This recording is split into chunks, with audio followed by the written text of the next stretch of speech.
Hi, Christian. Happy New Year. 2024 was a year filled with elections around the world, including the US election. Markets reacted positively to the quick and decisive Trump victory. But the question remains whether or not this is a rally with legs. What are your thoughts? Happy New Year, Christina. Yes, indeed, you're right. The US election went rather smoothly. But when I think about potential policies that will come out of that election, I believe there's still a lot of uncertainty today.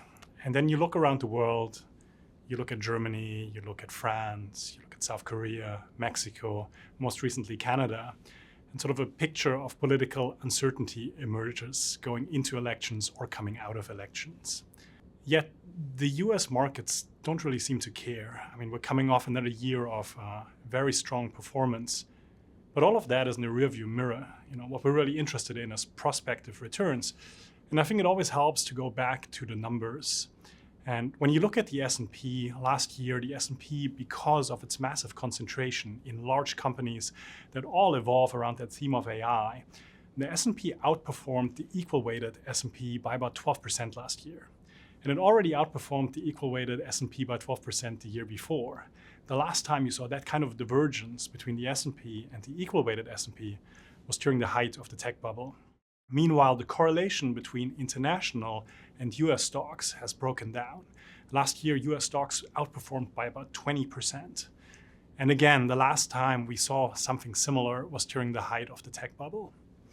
So considering the setup, political uncertainty all over the world, US markets at record valuations, very concentrated indices, if you consider that setup, I think it warrants some prudence. And in statistics, we differentiate between risk and uncertainty. Risk is something you can model quite easily.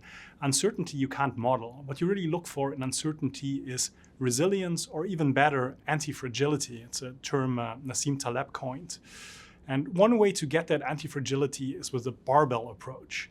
And if I take that concept of barbell and apply it to investing, to portfolio management, I feel very good today having a portfolio with, on the one hand, productive businesses with strong market positions all over the world, trading at reasonable valuations relative to cash flow.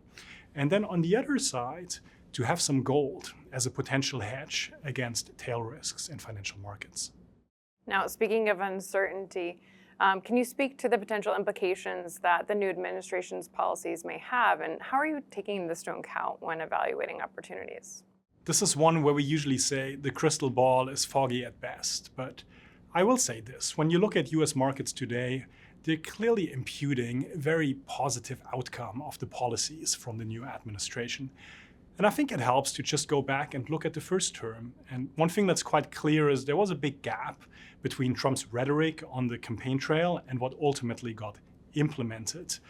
One thing that is quite different this time around is there's some real constraints in terms of inflation and interest rates that didn't exist the last time. If you remember, inflation was non-existent and interest rates were close to 0%.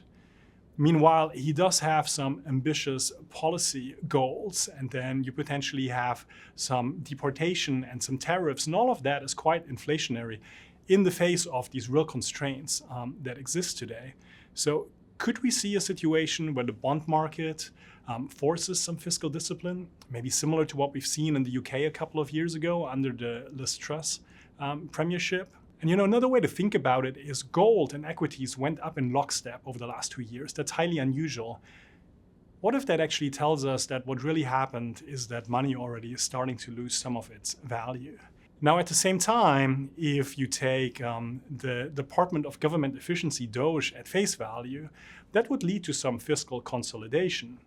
But keep in mind, one reason the US has done so well the last few years has been massive fiscal deficit spending during a time of full employment, of low unemployment, which is highly unusual, and that provided an artificial boost to the US economy. If DOGE succeeds, some of that artificial boost will naturally moderate. So what are we going to do in that kind of environment where you have all of these different moving parts?